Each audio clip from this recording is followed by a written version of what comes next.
ND Bharatvarsh में आपका बहुत बहुत स्वागत है। गुरुजी अपना परिचय दे दीजिए। मेरा नाम है स्वामी स्वदेश कबीर।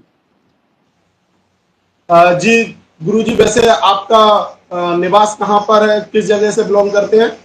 मेरा निवास हरियाणा में है। हरियाणा, पूरा हरियाणा ही निवास है मेरा। वैसे रोहतक से हूँ बेसिकली। जी गुरुजी, रोहतक से 11 तारीख को क्या कार्यक्रम किया जा रहा है और इस कार्यक्रम की क्या विशेषताएं हैं? 11 तारीख को हरियाणा में, हरियाणा के सिरसा में तत्वदर्शी शिरोमणि संत कबीर महाराज का प्रकट दिवस राज्य स्तरीय स्तर पे मनाया जा रहा।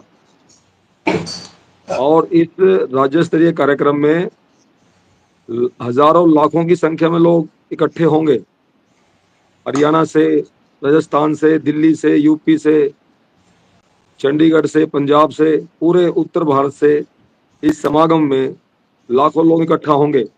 हरियाणा के मुख्यमंत्री श्री नायब सिंह सैनी जी मुख्य अतिथि होंगे और अन्य मंत्री भी होंगे विशिष्ट अतिथि के रूप में। ये तो ऐसा पहली बार देखा जाएगा कि संत कबीर जी की जयंती पर जो कि आपके सूबे के मुख्यमंत्री जी स्वयं आ रहे हैं। हाँ, और इसके अलावा उत्तर प्रदेश के हमारे सांसद हैं मिथिलेश कठेरिया जी, वो भी आएंगे। पूर्व मंत्री रामशंकर कठेरिया जी हैं, वो भी आएंगे। और राजस्थान से सांसद हैं कुलदीप इंदौरा, वो भी आएंगे। लगभग पूरे भारतवर्ष से, उत्तर भारतवर्ष से जो समाज के खासकर धानक समाज के जो नेता हैं, अभिनेता हैं, उन और हमारे पूज्य संत ऋषि महात्मा है, वो सभी लोग जो ना, सभी हमारे ऑफिसर्स हैं, IAS IPS, डॉक्टर, इंजीनियर, सभी लोग इस महाकुंभ में, इस बहुत बड़े कुंभ, एक प्रकार से संत कबीर महाकुंभ में पहुंचेंगे। लेकिन इस बार समाज में क्या एक महत्वपूर्णता रहेगी इस जो जयंती के उपलक्ष्य में समाज के लिए क्या रहेगा? संत कबीर महाराज का प्रकट दिवस बहुत धूमधाम से मनाया जाता है हर साल हरियाणा में। और चूंकि अब की बार जो है, पिछले 5 वर्षों से सरकार अपनी तरफ से, सरकार ने ये घोषणा की हुई है कि हम जितने भी साधु महात्मा हैं, संत हैं, उनकी प्रकट दिवस या उनकी जयंती, उनका प्रकाश पर्व जो है, हम सरकारी तौर पे मनाएंगे। तो ये जो प्रकाश पर्व है, ये जो संत कबीर महाराज का प्रकट दिवस है, ये सरकार अपनी तरफ से मना रही है। और इसमें जी को तो वैसे भी मानने वालों की हिंदुस्तान में कमी नहीं है सर। हर धर्म के और काफी समाज के लोग मानते हैं और उनको अपने मानते हैं। सबसे ज्यादा मान्यता संत कबीर की है। संतों में संत शिरोमणि बोलते हैं, कबीर महाराज को शिरोमणि संत बोलते हैं। तो हरियाणा में अब की बार बहुत बड़ा विशाल जो है एक समागम होने जा रहा है, जिसमें पूरा उत्तर भारत के लोग इसमें आमंत्रित हैं। और सभी समाज के मुख्य स्थान कहाँ पर है, किस स्थान पे किया जा रहा है ये महा आयोजन जो किया जा रहा है संत कबीरदास का? ये सिरसा में, हरियाणा का जिला है सिरसा, जो पंजाब और राजस्थान के बिल्कुल नजदीक है। सिरसा में नई अनाज मंडी है, उसमें बहुत बड़ा दिव्य और भव्य कार्यक्रम ये होगा। तो सिरसा के कोई पॉलिटिशियन भी आ रहे हैं कि नहीं, वहां से समाज से भी पॉलिटिशियन, अदर पार्टियों के भी?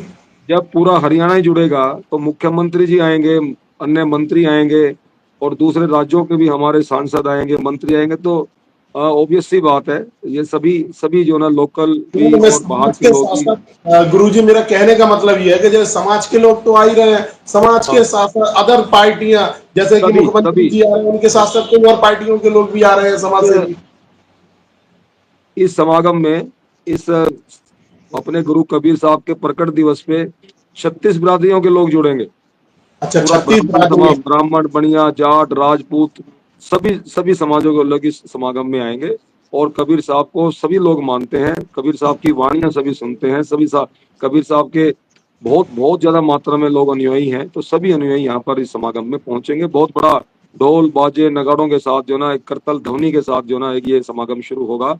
और बहुत बड़ा इसमें खाने की, पीने की व्यवस्था की गई है। हर प्रकार की व्यवस्था यहाँ पे की गई है सरकार के द्वारा।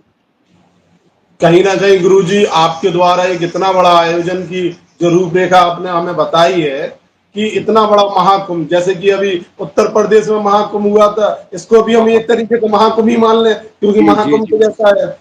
और ये संत कबीर महाकुंभ होगा, कबीर साहब के नाम से लोग जुड़ेंगे। क्योंकि तो कबीर राजनीतिक साहब, मंचों पे तो देखा है हाँ, ये होता है, लेकिन आपने जो एक स्पेशल जो कबीरदास जी की जयंती है उस पर 36 बिरादरियां एक साथ एक मंच पर होंगी, तो जाहिर सी बात है हाँ। महाकुंभ होगा वो। इससे पहले भी महामहिम राष्ट्रपति जी आए थे। जी 2018 में हरियाणा में महामहिम राष्ट्रपति जी आए थे फतेहाबाद में। तो फतेहाबाद में कबीर महाकुंभ मनाया गया था 2018 में।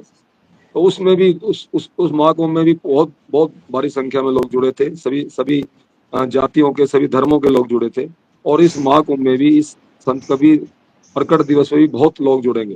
एक तो आप एक मुझे, चीज और मैं बताना चाहता हूँ कि जो कि हाँ मेरे को जी, संज्ञान में है। कुछ जो है जैसे कि धानुक समाज ने जो है काफी मांग की हुई है कुरुक्षेत्र में एक आश्रम बनाने के लिए भी, मेरे को लग रहा है, लेकिन सरकार नहीं मान रही है। जब इतना सब कुछ कर रहे हैं, मान के चलिए मुख्यमंत्री जी भी आ रहे हैं, तो क्या क्या ये आपकी मांगे पूरी हो पाएंगी अगर करते हैं साल? देखिए हरियाणा का जो कुरुक्षेत्र है, वो धर्म क्षेत्र नगरी मानते हैं उसको। धर्म क्षेत्र कुरुक्षेत्र, जहाँ महाभारत का युद्ध हुआ था, श्री कृष्ण जी ने गीता का उपदेश जहाँ पे दिया था, तो बहुत वहां पर जो ब्रह्म सरोवर है, हर साल ब्रह्म सरोवर में लाखों लोग स्नान करने के लिए आते हैं, पुण्य कमाने के लिए आते हैं। तो आ, हमने एक डिमांड ये रखी है सरकार से कि चूंकि धर्म क्षेत्र कुरुक्षेत्र है और श्री कृष्ण ने गीता का उपदेश वहां दिया था, तो वहां पर भी हमारे धानु समाज का एक बहुत बड़ा भवन होना चाहिए। तो सरकार इस बात को, छोटी सी बात है, मान लेगी सरकार, कोई बड़ी बात नहीं है। और माननीय मुख्यमंत्री जो हरियाणा के हैं, नायब सिंह सैनी जी, बहुत ही मृदुल और बहुत ही सच्चे और बहुत नेक दिल इंसान है। और जो मांग हम उनके पास रखते हैं ले जाकर के, वो सहर्ष उसको स्वीकार करते हैं, मांग लेते हैं। हर बात को हमारी को मानते हैं, तो इस बात को भी मान लेंगे, कोई बड़ी बात नहीं है। जी हाँ जी। नहीं, इस बार तो आप लोगों ने जो कार्यक्रम किया है और सूबे के स्वयं मुख्यमंत्री आ रहे हैं, समाज के लोग भी आ रहे हैं। एक चीज और है, जैसे कि बिहार में भी देखा जाता है समाज काफी संगठित है, सामाजिक लोग भी है, क्या बिहार से भी लोग यहाँ पे आएंगे और बिहार के लोग भी? हाँ हाँ, आएंगे। बिहार के लोग भी आएंगे, मध्य प्रदेश के, उत्तर प्रदेश के सभी लोग जुड़ेंगे। हमने सभी को संदेश दिया है, जो हमारे प्रमुख नेता हैं धानुक समाज के, उनको सबको हमने आमंत्रित किया है। सभी लोग आएंगे इस भव्य कार्यक्रम में। लेकिन एक चीज और है कि कहीं ना हाँ जी। कहीं समाज में कुछ शिक्षा का भी विषय चल रहा है कि शिक्षा में काफी पिछड़े हुए हैं इस समय समाज के लोग। इनके लिए ऐसा क्या करना चाहिए कि शिक्षा में मतलब आगे आए, बढ़ चढ़ के हिस्सा लें, जिससे अपनी पहले भागीदारी बढ़ना चाहिए समाज की? अगर हम 20 25 30 साल पहले जाएं, तो पहले 20 25 30 साल पहले तक शिक्षा का अभाव था। लेकिन अब धानुक समाज के अंदर बहुत बहुत जागृति आई है। बहुत लोग, बच्चे पढ़े लिखे आगे आ रहे हैं, आईएएस बन रहे हैं, आईपीएस बन रहे हैं, डॉक्टर इंजीनियर बन रहे हैं, बड़े बड़े प्रोफेसर बन रहे हैं। अब शिक्षा का इतना अभाव नहीं है। अब धीरे धीरे समाज तरक्की कर रहा है, और एक दिन अपनी मुख्य धारा में ये धानुक समाज भी जुड़ जाएगा। बहुत सही चल रहा है। अब अपने उत्तर भारत में धानुक समाज मजबूती के साथ आगे खड़ा भी है। इसके बाद के क्या आयोजन रहेंगे आपके, मान के? ये तो आयोजन है, इसके बाद सामाजिक और क्या आयोजन है जो आगे आदमी आपका विचार है हो जिसमें आयोजन? हम पूरे देश में, क्योंकि उत्तर भारत में धानुक समाज जो है, वो संत कबीर को अपने गुरु मानते हैं, संत कबीर जी के अनुयायी हैं। तो धीरे धीरे अब राजस्थान के लोग भी मानने लगे हैं, उत्तर प्रदेश के लोग भी संत कबीर को मानने लगे हैं, धानुक समाज के लोग, बिहार के और मध्य प्रदेश के लोग भी मानने लगे हैं। तो धीरे धीरे संत कबीर को अपना अपना गुरु, अपना जो है सामाजिक गुरु मान करके धानुक समाज आगे आगे चल रहा है। और अब इस समागम के बाद हम पूरे देश में, हमने पहले ही प्रयास किए हैं, 2005 में, 6 में, 7 में, हमने पूरे अखिल भारतीय धानुक, धान का, जुलाहा, कबीरपंथी, कोरी, मंग, कठेरिया, ये जितना भी हमारा समाज था, इनको सबको हमने जोड़ करके एक तालकटोरा स्टेडियम दिल्ली में बहुत बड़ा धानुक सम्मेलन हमने किया था। 20,000 लोग हमने जोड़े थे, और वो परंपरा हम लगातार चला रहे हैं। तो बहुत जल्दी हम एक बहुत बड़ा राष्ट्रीय स्तर पे एक संगठन खड़ा करके, और एक सूत्र में इस धानुक समाज करके, जो अलग अलग जातियों से जाने जाते हैं, अलग, कहीं पे धानुक बोल रहे हैं, कहीं पे धानका बोल रहे हैं, कहीं पे धानक बोल रहे हैं, कहीं पे कठेरिया बोल रहे हैं, कहीं पे मंडल बोल रहे हैं, कहीं पे कथ बोल रहे हैं।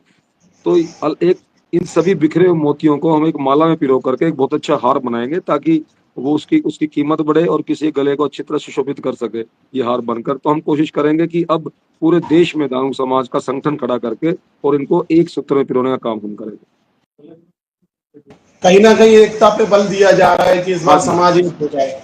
लगातार हमारी समाज बातें चल रही को हैं। सभी जो हमारे एमएलएज हैं, उत्तर प्रदेश में, मध्य प्रदेश में, बिहार में जो हमारे एमएलए हैं, सांसद हैं, मंत्री हैं, उनसे हमारा संपर्क चल रहा है। तो बहुत जल्दी 1 साल के अंदर अंदर पूरे पूरे देश का एक जो ना, ये पूरे देश का एक कार्यक्रम करेंगे दिल्ली में, दिल्ली के रामलीला ग्राउंड में, और लाखों की संख्या में वहां जोड़ करके एक पूरे राष्ट्रीय स्तर पर हम धानुक समाज की एकता का परिचय देंगे। हाँ जी। बहुत बढ़िया, आपने बहुत अच्छी बात हमको बताई, और कहीं ना कहीं समाज की एकता के लिए आपके द्वारा निरंतर प्रयास किया जा रहा है। आप कहीं ना कहीं संत भी हैं, और हिंदुस्तान तो वैसे भी साधु संतों का ही देश है।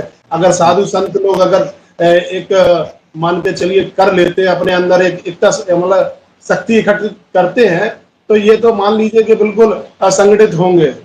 जी। और संगठन अगर जहां मजबूत हो जाता है तो जाहिर सी बात है देश पर राज किया जा सकता है, अभी संगठन में भी ताकत है। पिछले दिनों भी दिल्ली में हमने राष्ट्रीय समागम किया था। मुख्य जो पूरे देश भर के धानुक समाज के लोग जुड़े थे, सभी हमारे मंत्रीगण, सभी सांसद, सभी एमएलए, सभी आईएएस आईपीएस, जो डॉक्टर इंजीनियर थे, जजेस थे, सभी हमने इकट्ठा करके अभी पिछले दिनों किया था। फरवरी में हमने किया था बड़ा समागम, और धीरे धीरे हम देश का एकीकरण करके और विकेंद्रीयकरण करके और इसको इकट्ठा करके समाज को एक बड़ा कार्यक्रम हम करेंगे, और पूरे देश के समाज को एकता में जोड़ करके बहुत बड़ा एक प्रचार प्रसार हो देश में, वो हम काम करने जा रहे हैं। हम दरअसल हमारे दर्शकों को एक संदेश दे दीजिए, जो जिससे कबीरपंथी लोग हैं, जो भी कबीरदास जी को मानते हैं, और जिससे ज्यादा से ज्यादा लोग आ सके, एक कोई संदेश दे दीजिए आप। देखिए, हमारा संदेश यही है कि पूरा धानुक समाज नहीं, पूरा 36 कौम मिल करके ये संत कबीर प्रकाश पर्व मना रहा है, जिसमें माननीय मुख्यमंत्री हरियाणा आएंगे, सही मंत्री आएंगे, पूरे देश भर के धानुक समाज के मंत्री और सभी लोग आएंगे।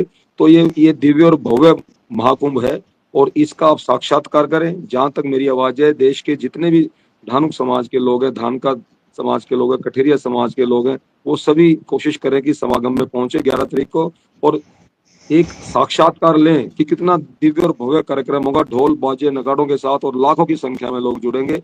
पूरा हमारा बहुत बड़ा पंडाल है, जिसमें लाखों की संख्या में बैठने की क्षमता है, और खाने का पीने का हर प्रकार का सुविधा आपको मिलेगी। तो आप साक्षात करें, आइए हम सब एक साथ मिलकर एक नया व खुशहाल समाज बना करके विकसित भारत की तरफ चलें, भारत को विकसित राष्ट्र बनाएं।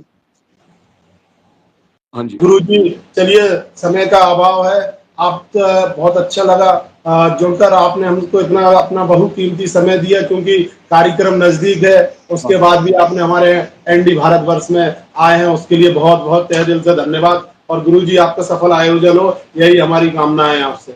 बहुत बहुत आपको भी शुभकामनाएं। आपका चैनल बहुत अच्छी तरक्की करे, खुशहाल में रहें, आप ऐसे ही मेहनत करते रहें। धन्यवाद। ठीक है।